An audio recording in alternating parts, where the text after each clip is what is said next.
हाँ तो प्यारे बच्चों, बहुत बहुत स्वागत है आप सबका हमारे और आपके प्यारे से यूट्यूब चैनल एफटी क्लास में। डियर स्टूडेंट्स, आज ये काफ़ी दिनों बाद फिर से हम फिजिक्स का वीडियो लेके आए हैं क्लास 12 का। तो डियर स्टूडेंट्स, इसके पहले के वीडियो में हमने जो डिस्कस किया था लगभग हमने अपवर्तनांक के बारे में सारा का सारा मैटर डिस्कस कर लिया था। प्यारे बच्चों, इस वीडियो में जो आपको मैटर मिलने वाला है उसको समझने से पहले आप पीछे के सारे वीडियोस को, जो अन्य पार्ट आपके बने हुए हैं, उन पार्ट्स को आपको देखकर यहाँ पर तब इस वीडियो को आप देखेंगे तो आपको सारे मैटर्स सारे आपके स्टडी मटेरियल्स जो दिए जाएंगे यहाँ पर सबके सब आपको बड़े अच्छे से समझ में आएंगे। तो डियर स्टूडेंट्स, आज जो पढ़ने वाले हम लोग इस वीडियो में वो है क्रांतिक कोण। क्या है क्रांतिक कोण? क्रिटिकल एंगल क्या होता है इसको जानते हैं। ठीक है, इसके पहले हम अपवर्तनांक के बारे में समझ लिए थे प्यारे बच्चों। तो आज जो हम जानने वाले हैं वो है क्रांतिक कोण, क्रिटिकल एंगल क्या होता है इसको समझते हैं। तो प्यारे बच्चों, थोड़ा सा समझना है आपको, इसको व्यवहारिक रूप से समझने की कोशिश करते हैं सबसे पहले कि ये व्यवहारिक रूप से इसको कैसे समझें हम लोग। तो मान लीजिए कोई आपका क्या है, एक विरल माध्यम है और ये आपका सघन माध्यम है। सघन माध्यम कहने का मतलब हो सकता है कोई भी आपका हो सकता है माध्यम। बस ये समझना है कि ये जो माध्यम होगा इससे विरल होगा, बस यानी ये माध्यम इससे सघन होगा। अब ध्यान समझना है, जब भी आप कभी विरल माध्यम से, आप खुद सोचिए, जब कभी आप बाल्टी में भरी हुई बाल्टी में पानी भरा गया हो और बाहर से आप उसको देखते हैं तो पानी के अंदर की सारी दुनिया आपको दिखाई देती है। लेकिन कभी आप तालाब में नहा रहे हो, नहाते वक्त जब अंदर डूबकर ऊपर देखने की कोशिश करते हैं तो आपको बाहर की दुनिया दिखाई बिल्कुल नहीं पड़ती है। यानी कि विरल माध्यम से जब आप सघन माध्यम को देखते हैं तो उसके अंदर का सारा मामला आपको दिखाई पड़ जाता है।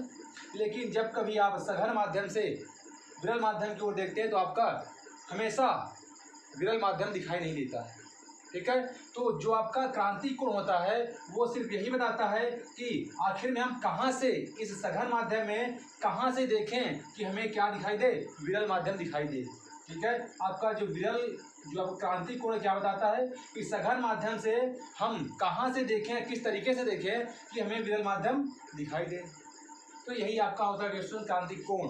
कहने का मेरा मतलब ये है कि सघन माध्यम में वह कोण बोल सकते हैं। ठीक है, सघन माध्यम में बना वह कोण जहाँ से विरल माध्यम को देखने पर स्पष्ट रूप से दिखाई पड़े, है ना।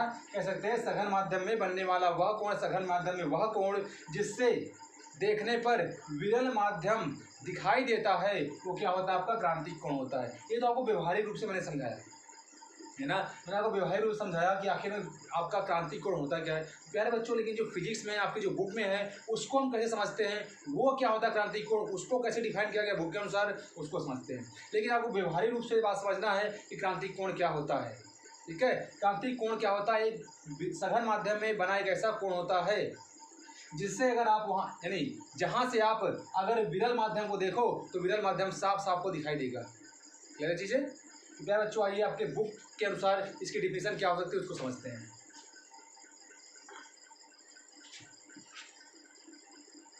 ध्यान दीजिएगा आप लोग, मान लीजिए कि आपका ये एक माध्यम है, ये एक माध्यम है और ये मैं मानता हूँ कि विरल माध्यम है। कौन सा माध्यम? विरल माध्यम। और इसको मान लेता हूँ कि मैं सघन माध्यम है। ठीक, मैंने क्या माना? ये विरल माध्यम है, ये सघन माध्यम है। ठीक है, अब अगर यहाँ पर आपका अभिलंब है, मान लीजिए कोई प्रकाश किरण इस प्रकार से यहाँ से जा रही है। अब बताइए, ये सघन माध्यम है, ये विरल माध्यम है। जब प्रकाश किरण सघन माध्यम से विरल माध्यम में जाएगी तो किधर झुकेगी? किधर जाएगी बताइए? सघन माध्यम से विरल माध्यम में जाएगी तो अभिलंब से दूर हटेगी, हमेशा हटेगी ना दूर, तो आपकी किरण लगभग इस प्रकार से चली जाएगी। प्यारे बच्चों, अगर ये जो आपतन कोण है I, इसका मान हम बढ़ाते जाएं, और ध्यान दीजिएगा इसका मान हम बढ़ाते जाएं तो होगा क्या? अब ये किरण जा रही है, आपतित किरण ये होगी आपकी। अब आपतित किरण ये, तब अपवर्तित किरण जो होगी वो अभिलंब से और दूर हटेगी, क्योंकि अभी तक ये जो कोण था इसके लिए था। अब जब I का मान बढ़ा तो R का मान और घटेगा, यानी कि आपका क्या हो गया? P, ये हो गया। तो क्या बच्चों, अब अगर हम फिर से क्या करें, I का मान बढ़ाएं तो होगा क्या? एक ऐसी कंडीशन आती है कि जब आपकी जो अपवर्तित किरण होती है आपकी, वो इन दोनों को सीमा पृष्ठ से होकर स्पर्श करती हुई चली जाती है ना। क्या होता है कि एक ऐसा कोण आपको अंततः मिलता है कि जिससे अगर प्रकाश की किरण आपकी आपतित हो तो अपवर्तन के बाद पश्चात दोनों माध्यमों को जो सीमा पृष्ठ होता है उसी सीमा पृष्ठ को स्पर्श करते हुए निकल जाती है। अगर अब इस कोण का मान बढ़ाएंगे तो किरण जो होगी उसी माध्यम में वापस लौट आएगी, है ना। किरण क्या होगी? उसी माध्यम में वापस लौट आएगी। क्लियर है ये बातें।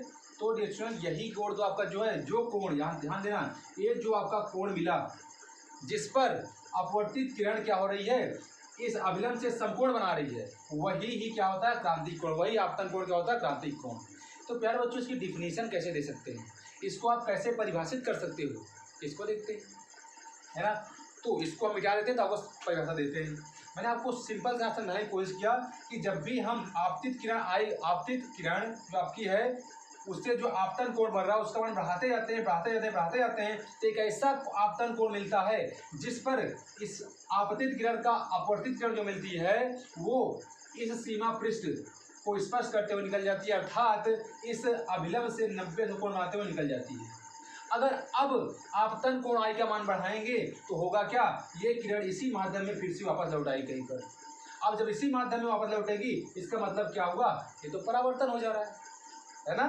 तो सिर्फ अपवर्तन तब तक होता है जब तक क्रांतिक कोण ना प्राप्त हो आपको, यानी आपतन कोण जब तक, यानी आपतन कोण ऐसा ना प्राप्त हो जिसके लिए अपवर्तन कोण क्या हो जाए, समकोण ना हो जाए, तब तक आपका अपवर्तन होता है। अगर इसके बाद अब आगे बढ़ाएंगे, आई का मान बढ़ाएंगे तो प्रकाश क्या होगा, उसी माध्यम वापस लौट आएगा और प्रकाश का ये अपवर्तन नहीं परावर्तन कहलाएगा फिर। गाइस तो यही कोण जिसके लिए मैक्सिमम आपका क्या मिलता है, अपवर्तन कोण मिलता है, जिसके लिए मैक्सिमम अपवर्तन कोण मिलता है, वही आपतन कोण जो होता है आपका क्रांतिक कोण कहलाता है। तो प्यारे बच्चों समझिएगा इसको किस प्रकार डिफाइन करते हैं। तो इसको मिटाकर अच्छा सा चित्र बनाते हैं आपका सुंदर सा।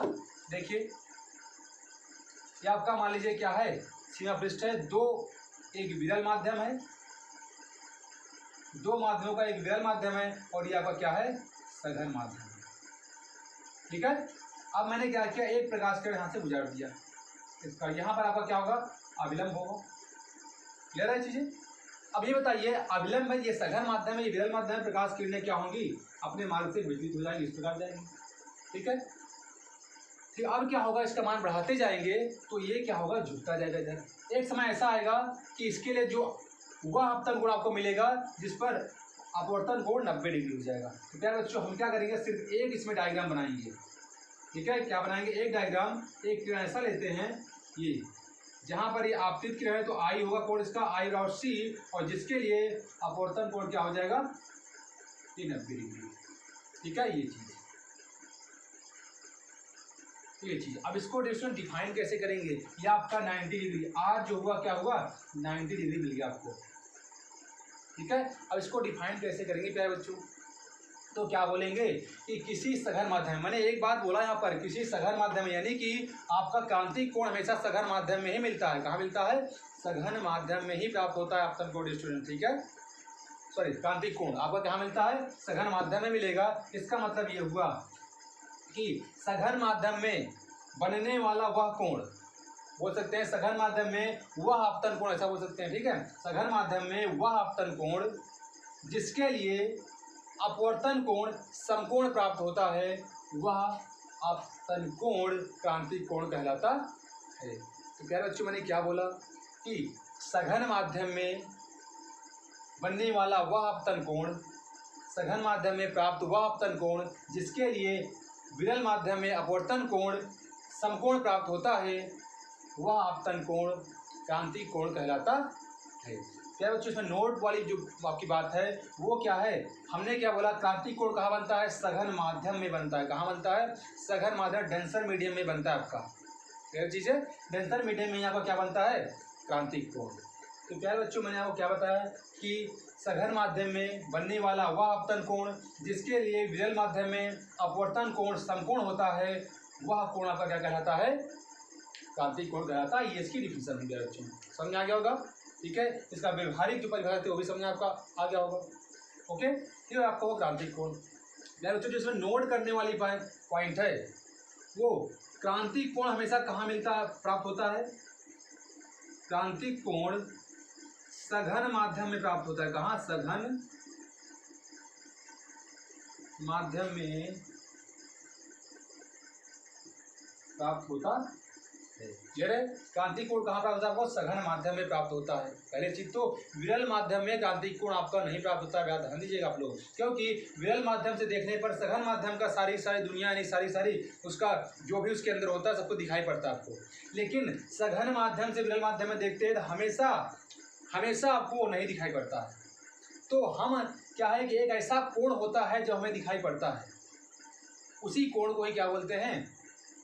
क्रांतिक कोण बोलते हैं। जिस कोण पर देखने पर हमें बाहर की दुनिया दिखाई दे विरल माध्यम की, वो क्या हो जाएगा? आपका क्रांतिक कोण हो जाएगा। तो ये हुआ आपका प्यारे बच्चों, क्लियर चीज़ें। चलिए आगे देखते हैं। पहले इसकी डिफिनेशन तो मैं बता ही दिया आपको। वीडियो को पॉज करिए और पॉज करके आपको क्या करना है, जो डिफिनेशन मैंने बोला उस डिफिनेशन को आपको लिख लेना है चित्र के साथ। गाइस तो आइए इसका एक सूत्र डिराइव कर लेते हैं, ठीक है। इसके सूत्र को डिराइव कर लेते हैं, देखते हैं क्या होता है सूत्र। चित्र को साइड में कर देता हूँ मैं। ये आपका है विरल माध्यम और ये आपका है सघन माध्यम। प्रकाश किरणें आपतित हुई, यहाँ पर आपका अभिलंब है, ओके। अब ये आई ही आपका क्या है? सी है, क्लियर है। इसके लिए जो अपवर्तन कोण आपका क्या है? ये 90 डिग्री है, आर का मान 90 डिग्री है, क्लियर है चीज़ें। अब इसको मान लेते हैं कि ये माध्यम 1 है, ये माध्यम 2 है आपका। स्नेल का नियम लगाते हैं।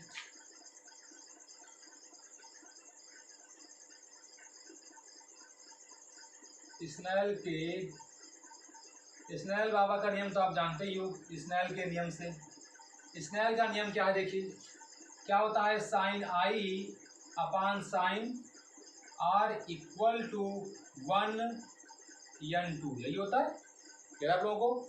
आइए देखते हैं। Sign I upon sign R equal to 1n2 होता है। क्या बच्चों? साइन आई का मान क्या है? अपवर्तन कोण क्या है? क्रांतिक कोण सी, ठीक है। तो आपका क्या हो गया? साइन सी हो गया। साइन आर का मान क्या है बच्चों? 90 डिग्री है, ठीक है। 1n2 का मतलब क्या हुआ? n2 अपान n1, क्लियर बात है, n2 अपान n1, ठीक है। साइन सी, ये इसका मान तो 1 हो गया आपका, साइन, क्योंकि साइन 90 का मान 1 होता है। साइन सी इक्वल टू आपका आ गया n2 अपान n1, ऐसा लिख सकते हैं। या इसको आप यही लिख रखिए 1n2 लिख रखिए आप लोग, ये हो जाएगा 1n2, कह रहे क्या बच्चों? ये ध्यान से देखना है, ये क्या लिखा गया है, ये आपका लिखा क्या गया है? जो 1n2 लिखा है इसका मतलब क्या है? 1n2 जो लिखा गया है इसका मीनिंग क्या है? आखिर इसका क्या मतलब है? इसका मतलब ये है कि किस माध्यम का अपवर्तनांक? दूसरे माध्यम का अपवर्तनांक पहले माध्यम के सापेक्ष। लेकिन प्रकाश किरण जा कहाँ से रही है? सघन माध्यम से विरल माध्यम से। इसका मतलब हमें किसका चाहिए अपवर्तनांक? सघन माध्यम के सापेक्ष विरल माध्यम का अपवर्तनांक चाहिए। हमको किसका चाहिए? सघन माध्यम के सापेक्ष विरल माध्यम का अपवर्तनांक। यहाँ पर क्या दिया है? विरल माध्यम का अपवर्तनांक सघन माध्यम के सापेक्ष। तो प्यारे बच्चों इसको हम क्या लिख सकते हैं? Sign C equal to 1/2n1, क्योंकि आप इसको डिराइव किए हो कहाँ पर? अपवर्तनांकों में संबंध याद होगा आप लोगों को, क्या होता है? 1n2 इक्वल टू 1/2n1, ये आपने डिराइव किया है। अपवर्तनांकों में संबंध जो हम ये डेरिवेशन किए थे वहाँ पर मैंने ये डिराइव किया था, ओके। ये हो सकता है क्या बच्चों? ध्यान देना यहाँ पर, दूसरे के सापेक्ष पहले का अपवर्तनांक, ठीक है। दूसरा कौन है? हमने अभी क्या निकाला? सॉरी हमने उल्टा बोल दिया, ठीक है। पहले का अपवर्तनांक दूसरे के सापेक्ष, इसका मतलब हुआ। अब यहाँ पर क्या हुआ? यहाँ पर निकाला था आपने दूसरा माध्यम कौन सा है? दूसरे का माध्यम अपवर्तनांक पहले के सापेक्ष निकाला, ठीक है। लेकिन प्यारे बच्चों ध्यान देना, हमें जो चाहिए, आप जो अपवर्तनांक अभी तक पढ़ते आए हो, क्या पढ़ते हो? ANW पढ़ते आए हो, ANG पढ़ते आए हो, AND पढ़ते आए हो, है ना। इसका मतलब देखिए आपने क्या पढ़ा है? विरल के सापेक्ष सघन का अपवर्तनांक, विरल के सापेक्ष सघन अपवर्तनांक, विरल के सापेक्ष सघन का अपवर्तनांक। तो हम भी यहाँ पर वही बनाते हैं, विरल के सापेक्ष सघन का अपवर्तनांक। यहाँ पर जो था वो क्या था? विरल के सापेक्ष सघन का अपवर्तनांक, सॉरी सघन के सापेक्ष विरल का अपवर्तनांक, सघन के सापेक्ष विरल का अपवर्तनांक। लेकिन हमें क्या चाहिए? हमको हमेशा जो अपवर्तनांक दिया जाता है वो सघन का अपवर्तनांक दिया जाता है विरल के सापेक्ष, वो आपको दिया जाता है हमेशा। तो हम क्या करते हैं, यहाँ पर भी अपवर्तनांक को इस रूप में बनाते हैं, इस विरल के सापेक्ष सघन का अपवर्तनांक के रूप में बना देते हैं इसको भी। तो चलिए देखिए, ये आपका क्या था, विरल का अपूर्णांक सघन के सापेक्ष, लेकिन हमें क्या चाहिए, सघन का अपूर्णांक विरल के सापेक्ष। तो यहाँ पर हमने क्या किया, इसका प्रयोग किया। तो अब यहाँ पर क्या हो गया, ये सघन आपका माध्यम है, पहला माध्यम जो है सघन माध्यम है, सघन माध्यम का विरल माध्यम के सापेक्ष अपूर्णांक, और इसी को क्या बोलते हैं, यन। यार जो इसी को बोलते हैं यन, अपूर्णांक जिसको बोलते हैं, ठीक है। तो ये आपका हुआ डेरिवेशन का बच्चों। अब यहाँ से आपको समझने वाली जो बात है, ये जो क्रांति कोण सी है वो यन पर डिपेंड करती है। किस पर डिपेंड करती है, यन पर डिपेंड करती है। यन मतलब अपूर्णांक। अब देखिए यन पर डिपेंड किस पर करती है, आप सोचिए इनके बीच और इनके बीच व्युत्क्रमानुपाती का संबंध है, इसका मतलब कोण सी और यन के बीच भी व्युत्क्रमानुपाती का संबंध होगा। लिखेंगे सिंस सी जो है व्युत्क्रमानुपाती होगा 1/n के, सी जो है व्युत्क्रमानुपाती होगा 1/n के। तो प्यारे बच्चों थोड़ा ध्यान देना है आपको, सी व्युत्क्रमानुपाती इसका मतलब ये है कि अगर यन का मान बढ़ेगा तो सी का मान घटेगा, यन का मान बढ़ेगा तो सी का मान घटेगा। अब जितना भी आपका सघन माध्यम होगा उसका क्रांति कोण कम होगा, है ना भाई। सघन माध्यम जितना ज़्यादा सघन होगा उतना ज़्यादा क्रांति कोण कम होने का मेरा मतलब ये है कि जितना भी ज़्यादा सघन होगा उसका अपूर्णांक तो कम होगा ही। अब अपूर्णांक कम होगा तो इस संबंध के अनुसार उसका अपूर्णांक ज़्यादा होगा तो क्रांति कोण कम होगा, और अपूर्णांक कम होगा तो क्रांति कोण ज़्यादा होगा। यानी कह सकते हैं कि सघन माध्यम का अपूर्णांक ज़्यादा होता है और क्रांति कोण कम होता है, और विरल माध्यम का अपूर्णांक कम होता है लेकिन क्रांति कोण ज़्यादा होता है। ये बात क्लियर हो गया। यानी सी व्युत्क्रमानुपाती 1/n के है प्यारे बच्चों। तो आपको ये बात क्लियर हो गई होगी कि किस प्रकार से हमने ये बोला कि यन और सी में क्या संबंध है, ठीक है। तो ये हुआ इसका डेरिवेशन, इसका क्रांति कोण का प्यारे बच्चों, ठीक है। तो मेरे ख्याल से आपको क्रांति कोण के बारे में पूरा नॉलेज अच्छे से मिल गया होगा, ठीक है। इसको आप नोट करिए, तो आगे चलते हैं।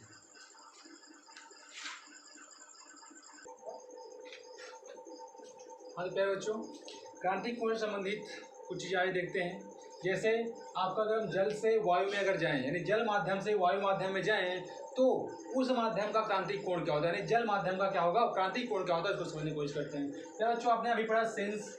अब देखिए होता क्या है, अगर हम जल का वायु सापेक्ष अपूर्णांक आपको दिया गया हो तो क्रांति कोण बड़े आसानी से निकाल सकते हैं। आपको यहाँ क्या दे रखा है कि जल का वायु के सापेक्ष अपूर्णांक 4/3 होता है, तब आपको जल से वायु के लिए क्रांति कोण सी को फाइंड आउट करना है। तो बच्चों ध्यान दीजिएगा, चूंकि आप जानते हो साइन सी इक्वल टू क्या होता है आपका 1/n होता है। यानी कि यहाँ पर किस माध्यम से किस माध्यम की बात कर रहा है, यहाँ पर जल से वायु की बात कर रहा है ना, जल से वायु की बात कर रहा है। तो यहाँ पर आपका क्या हो जाएगा ANW, यह चीज़ है। तो देखो साइन सी,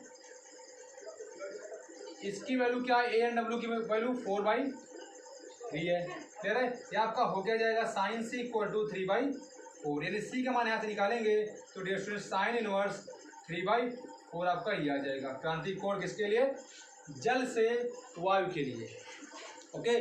जल से वायु के लिए क्रांति कोण जो होता है आपका, ओके गाइस। आते हैं सेकंड की बात करते हैं।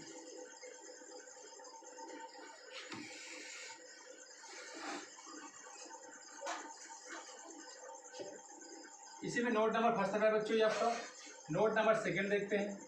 नोट नंबर सेकंड क्या हो सकता है आपका, देखिए अगर हम यहाँ पर कांच से जल के लिए की बात करें, कांच से जल के लिए बात करें तो प्यारे बच्चों इसका जो अपूर्णांक होता है वो आपका होता है, यानी कि कांच से जल नहीं, कांच से वायु के लिए, ये कांच से वायु के लिए जो होता है ANG की वैल्यू आपका लगभग दे दिया जाता है इसको आपको 1.5, यानी कि आपका हो सकता है ये 15/10 यानी कि 3/2, ये आपका ANG का मान होता है, ठीक है। क्या होता है ये ANG का मान आपका होता है, सिंस आप जानते हैं साइन सी इक्वल टू क्या होता है आपका 1/n। अब किस माध्यम से किस माध्यम की बात कर रहा है, कांच से वायु की बात कर रहा है, तो यानी कांच का हमें अपूर्णांक चाहिए वायु के सापेक्ष, यानी कि ANG, और ये आपको दे रखा है पहले से। साइन सी इक्वल टू क्या होता है, हो जाएगा आपका 3/2, यानी आपका हो जाएगा यहाँ से साइन सी इक्वल टू 2/3। तो डियर स्टूडेंट आपका सी का मान आ गया साइन इनवर्स 2/3, यार जो ऐसे ही अन्य माध्यमों का भी आप क्रांतिक कोण निकाल सकते हैं। ठीक है, तो आप उसको नोट करिए ताकि आगे आगे की ओर हम बढ़ सकें। ओके, हाँ प्यारे बच्चों, इसके पहले की वीडियो में किसी बच्चे ने कमेंट किया था कि जब कोई प्रकाश किरण एक माध्यम से दूसरे माध्यम में जाती है तो वो ठीक है कि हाँ भाई सघन माध्यम मान लो विरल माध्यम है, धीमी हो जाएगी या तेज हो जाएगी, लेकिन वो अपने मार्ग से विचलित क्यों होती है? भाई सीधे निकल जाना चाहिए, क्या होना चाहिए? सीधे निकल जाना चाहिए। तो अपने मार्ग से विचलित क्यों होती है? जब यहाँ ये आपका विरल है और ये आपका सघन है तो होता क्या है, जब विरल माध्यम सघन माध्यम जाती है तो अपने मार्ग से विचलित होकर अगलम की ओर झुक जाती है ना। और जब आपका कोई प्रकाश किरण, ये मान लीजिए सघन है आपका और ये आपका विरल है, जब कोई प्रकाश किरण सघन माध्यम से विरल माध्यम में जाती है तो अपने मार्ग से दूर हट जाती है। आखिर में जाना उसे ऐसे चाहिए लेकिन अपने मार्ग से विचलित हो जाती है, इसे यहाँ जाना ऐसे चाहिए लेकिन अपने मार्ग से विचलित हो जाती है। तो प्यारे बच्चों, इसका क्या कारण हो सकता है? पहला कारण तो इसका ये है, प्रैक्टिकली रूप से इसको आप देख सकते हैं, है ना। प्रैक्टिकली रूप से आप इसको देख सकते हैं कि ऐसी घटनाएं घटती हैं। तो दूसरा जो इसका कारण हो सकता है प्यारे बच्चों, वो आपका, अगर आप स्नेल बाबा को बुलाइए यहाँ पर, इसको स्नेल बाबा को sign I upon sign R होता है। क्लियर है? अब ये क्या होता है, 1n2 होता है 1n2 होता है, यानी sign I upon sign R आप लिख सकते हैं n2 अपान n1। इतनी बातें क्लियर है आपको, मैंने बता रखा है सब चीज़ें। ठीक है, ये क्लियर है? तो प्यारे बच्चों यहाँ ध्यान दीजिएगा, अब n2 और n1, अगर इसमें n2 बड़ा है n1 से, यदि n2 greater than n1, n2 आपका n1 से बड़ा है, यानी इस केस में n2 आपका बड़ा है, ये आपका इसका अपूर्णांक n1 होगा, इसका अपूर्णांक n2 होगा। ठीक है, अगर n2 ग्रेटर देन है n1 से, तो आप समझने की कोशिश करिएगा, जो आपतन कोण होता है वो अपूर्णांक के क्या होता है, व्युत्क्रमानुपाती होता है। ठीक है, जो आपतन कोण होता है आई, वो अपूर्णांक के व्युत्क्रमानुपाती होता है। ध्यान से समझिएगा, अपवर्तनांक क्या होगा, व्युत्क्रमानुपाती होगा। अब आप समझिएगा, यहाँ पर अगर आपका n1 का मान, ध्यान दीजिए यहाँ पर, अगर ध्यान हम देखें तो साइन आई जो होगा वो अनुपाती होगा 1/n1 के। क्लियर बात है? यानी n1 का मान बढ़ेगा तो आई का मान घटेगा, n1 का मान घटेगा तो इसका मान बढ़ेगा। ठीक है, ये बातें क्लियर है? अब आपको देखना है n2 बड़ा है n1 से, n2 का मान ज़्यादा है n1 से, तो ध्यान समझना आपको, n2 का मान ज़्यादा है तो n1 का मान कम होगा, n1 का मान कम होगा तो ये बताइए इसमें जो आपतन कोण जो भी आपका है, आपतन कोण जो भी मान लो आई है आपका, ठीक है, आप ध्यान दीजिए साइन आई और n2 में क्या संबंध होगा, साइन आई और n2 में क्या संबंध होगा, यानी n2 का मान बढ़ेगा तो आई का मान बढ़ेगा, n2 मान बढ़ेगा तो आई का मान बढ़ेगा, n2 का मान अगर बढ़ा तो r का मान घटेगा। कह रहे, अब आपको समझना है, n2 का मान बढ़ने से r का मान घटेगा, n1 का मान बढ़ने से i का मान घटेगा। हमें n1 से अभी कम मतलब है, बल्कि i और r से मतलब है। समझने की कोशिश कीजिएगा, अपवर्तनांक n2 जो है ग्रेटर देन है n1 से, जब इसका अपवर्तनांक ज़्यादा है, इसका जब अपवर्तनांक ज़्यादा है, ये r के व्युत्क्रमानुपाती है। ठीक है, r के क्या है, व्युत्क्रमानुपाती है, लेकिन n2 जो है i के अनुपाती है। ठीक है, यानी कहने का मतलब ये है, अगर n2 ज़्यादा होगा तो i का मान ज़्यादा होगा लेकिन r का मान कम होगा। ठीक है, n2 का मान ज़्यादा होगा तो i का मान ज़्यादा होगा लेकिन r का मान कम होगा। अब बताइए, r का मान, i का मान ज़्यादा, r का मान कम, इसका मतलब क्या होगा आपका भैया, आपतन कोण i ग्रेटर देन r होगा। क्या हुआ बातें ना? वो क्या बताया कि जब भी जिस माध्यम का अपवर्तनांक ज़्यादा होगा, ठीक है, जिस माध्यम का अपवर्तनांक ज़्यादा होगा उसका जो ये कोण बनेगा, यानी r से उसका संबंध देखें, या फिर बोल सकते हैं भाई n1 n2 से रिलेशन देखना, सिंपल सा, n1 n2 से इनका क्या रिलेशन है। अगर आप आपतन कोण की बात करते हैं यहाँ से, तो n2 का संबंध जो है i से क्या है और n2 का संबंध जो r से क्या है, ठीक है। अगर n2 का मान ज़्यादा है तो इसका मतलब i का मान ज़्यादा होगा और r का मान छोटा होगा। अब यहाँ से आपको क्लियर हुआ कि i का मान बड़ा है, r का मान छोटा है। वही यही तो मैंने किया, i का मान बड़ा, r का मान छोटा। अब यहाँ से जो कोण होगा इसका क्या होगा, कम होना चाहिए इससे, i से r का मान कम होना चाहिए। क्लियर है चीज़ें। अगर यहाँ पर बात करें तो यहाँ पर, तो यहाँ पर होना क्या चाहिए, अब ये आपका सघन है, यानी ये आपका n1 हो गया मान लीजिए यहाँ पर इस केस में, और ये n2 हो गया। यहाँ पर क्या है, n1 ग्रेटर देन n2 है, यहाँ पर है n1 ग्रेटर देन n2 है आपका। तो यहाँ पर क्या हो जाएगा, sign i upon sign r। ठीक है, ये होगा क्या आपका, प्रकाश किरण इससे इसमें इस माध्यम में जा रही है, ये आपका हो जाएगा 1n2। ठीक है, ये आपका सघन माध्यम है और ये आपका विरल माध्यम है। इसका मतलब क्या हुआ, sign i upon sign r, ये आपका n2 अपान n1। तो प्यारे बच्चों ध्यान दीजिएगा, यहाँ पर n2 का मान कम है, n2 का मान कम है, n1 का मान ज़्यादा है। n2 का मान कम होगा तो i का मान कम होगा, r का मान ज़्यादा होगा। r का मान ज़्यादा होना चाहिए, अब आपका r का मान ज़्यादा देखो है ना, r का मान ज़्यादा है, इसीलिए यही कारण है प्रकाश किरणों का मुड़ने का। स्नेल-लाबा के नियम से आपका ऐसी तो होता है, किस क्यों मुड़ती है। क्लियर हो गया होगा आपको ये बातें। ठीक है, तो प्यारे बच्चों अगली चीज़ हम देखते हैं, कुछ आपके नोट पॉइंट हैं उसको समझते हैं।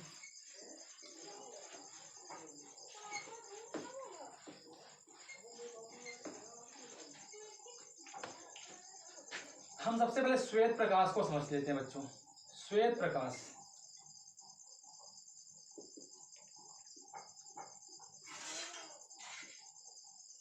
अब आपको इसमें एक चीज जानना है, श्वेत प्रकाश में क्या है बच्चों, सिर्फ एक चीज जानना है, एक चीज आपको अपने दिमाग में बैठा रखना है। श्वेत प्रकाश मतलब विबज्योर सुने होंगे आप लोग, विबज्योर का नाम सुने होंगे, सभी लोग जानते हैं, इसको बैनी आंखनालय बोला जाता है। ठीक है, विबज्योर जिसमें श्वेत प्रकाश क्या होता है पहले समझ लीजिए। श्वेत सूर्य से आने वाली प्रकाश किरणों को ही क्या बोलते हैं, श्वेत प्रकाश बोलते हैं। आपने 10th में पढ़ के रखा है विबज्योर को अच्छे से। ठीक है, सूर्य से आने वाली प्रकाश की किरणों को क्या बोलते हैं, श्वेत प्रकाश किरणें बोलते हैं। और इसमें कितने प्रकार के रंग होते हैं, कितने प्रकाश किरणें होते हैं, 7 प्रकार की प्रकाश किरणें इसमें होती हैं, और वो 7 रंग की प्रकाश किरणें इसको बोला जाता है। ठीक है, इसमें 7 प्रकार की प्रकाश की किरणें होती हैं जो अलग अलग 7 रंगों में विभक्त होती हैं। अब वो रंग क्या क्या होते हैं देखिए,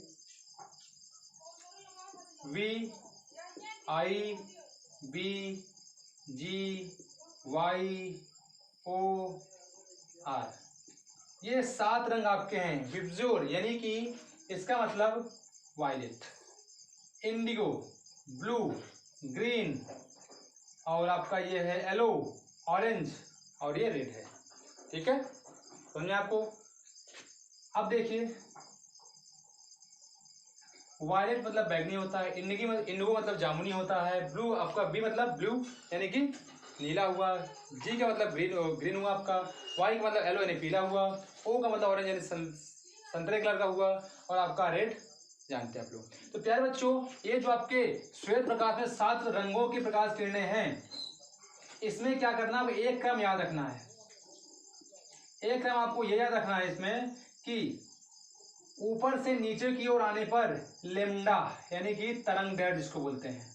ठीक है, क्या बोलते हैं, तरंग दैर्घ्य। तरंग दैर्घ्य लेमडा का मान बढ़ता है, क्या होता है, बढ़ता है। ऊपर से नीचे जब आएंगे तो क्या होगा, इसका मान बढ़ेगा। ठीक है, यानी कि सबसे ज्यादा तरंग दैर्घ्य आपका वायलेट का होगा, उसके बाद इंडिगो का, उसके बाद ब्लू का, ऐसे आगे भी, और सबसे कम जिसका तरंग दैर्घ्य होगा, सॉरी आपका सबसे कम क्या होगा, वायलेट का। ठीक है, आपका क्या है, वायलेट का सबसे कम होगा आपका, और रेड का सबसे ज्यादा होगा, क्योंकि ऊपर से नीचे की ओर आने पर तरंग दैर्घ्य क्या होता है, बढ़ता है। ठीक है, ऊपर से नीचे की ओर आने पर तरंग दैर्घ्य बढ़ता है, तो आपका रेड का तरंग दैर्घ्य सबसे ज्यादा होगा और वायलेट का सबसे कम होगा। तो गाइस, तो देखिए अगर आप इसको याद रख पाते हैं तो आप सिंस फार्मूला जानते हैं V = n लेमडा, और यहाँ पर याद रखिएगा ये जो n मैंने लिखा है, ये n आपका अपवर्तनांक बिल्कुल भी नहीं है, ये n आपका क्या है, n आपका आवृत्ति है। मैं यहाँ पर n ना लिखकर ये आप लिख दे रहा हूँ। ठीक है, फ्रीक्वेंसी इसको बोलते हैं। ठीक है बच्चों, तो V = क्या हो गया, ये आपका V क्या होता है, ये चाल होती है। ठीक है, ये फ्रीक्वेंसी है, ये लेमडा तरंग दैर्घ्य है। अब आप ये बताइए, जब लेमडा का मान नीचे की ओर आने पर बढ़ेगा तो ये बताइए V और लेमडा में क्या संबंध है, V और लेमडा में क्या संबंध है, v और लैम्डा में प्यारे बच्चों अनुमानुपाती का संबंध है, मतलब कि लैम्डा का मान बढ़ेगा तो v का मान भी बढ़ेगा। यानी कि कह सकते हैं ऊपर से नीचे की ओर आने पर, कहां से, ऊपर से नीचे की ओर आने पर ये जो प्रकाश किरणें हैं अलग अलग 7 रंगों की, इनका वेग भी क्या होता है, बढ़ता है। यानी कि v का मान बढ़ता है, ठीक है, v का मान क्या होता है, बढ़ता है। यानी ऊपर से नीचे की ओर आने पर क्या होता है, v का मान इंक्रीज करता है। क्लियर चीज है आपको। अब बात करते हैं v तो हम समझ गए, क्योंकि इस फार्मूले से अगर देखेंगे तो v का मान आपका एक्यूरेटली बढ़ेगा आपका। क्लियर है आपका। आप देखिए आपने पढ़ के रखा है v इक्वल टू c/n, पढ़ के रखा आपने, ये अपवर्तनांक है आपका। क्या है ये, अपवर्तनांक है, ये आपका कांस्टेंट, ठीक है, ये आपका कांस्टेंट है। क्लियर आपका, ये कांस्टेंट है और n आपका अपवर्तनांक है। प्यारे बच्चों ये तो कांस्टेंट होता है, ये c का मान आपका प्रकाश की चाल क्या होता है जानते हैं आप लोग, ठीक है, ये कांस्टेंट होता है। यानी v में जो संबंध होता है, v जो है व्युत्क्रमानुपाती होता है 1/n के, ठीक है, ये व्युत्क्रमानुपाती होगा। जब ये व्युत्क्रमानुपाती इसका मतलब है v का मान नीचे आने पर बढ़ रहा है तो n का मान नीचे आने पर घटेगा, है ना, क्योंकि v का मान बढ़ने पर n का मान घटेगा, n का मान बढ़ने पर v का मान घटेगा। ठीक है, तो प्यारे बच्चों यहाँ पर क्या हो जाएगा, ध्यान दीजिएगा। अब जब ऊपर से हम नीचे आएंगे, ऊपर से नीचे आएंगे तो किसका मान घटेगा, बढ़ेगा, n का मान क्या होगा, v का मान तो बढ़ रहा है तो n का मान अपवर्तनांक, ध्यान दीजिएगा, अपवर्तनांक क्या होता है,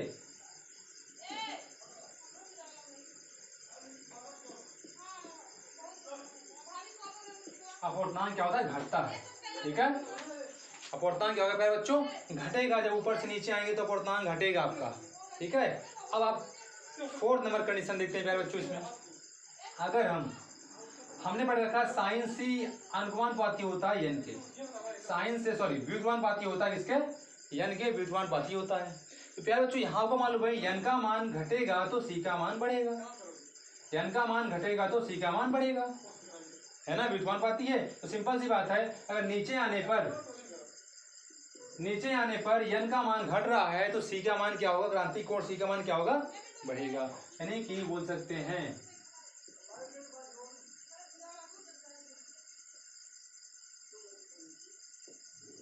क्रांति कोण c आपका बढ़ेगा। ठीक है, क्रांति कोण c क्या होगा आपका, बढ़ेगा। तो प्यारे बच्चों ये चीज आपको समझ में आ गया होगा। श्वेत प्रकाश के बारे में जो यहाँ पर इंफॉर्मेशन मैंने आपको दिया, इसमें से अगर एक टर्म आपको याद रहता है तो प्यारे बच्चों सब के सब टर्म्स आप यहाँ पर अपने से निकाल सकते हैं, किस प्रकार से, और इन फार्मूलों से। ओके, फिर आपको, तो चलिए आगे की ओर बढ़ते हैं हम लोग, नेक्स्ट कॉन्सेप्ट की ओर।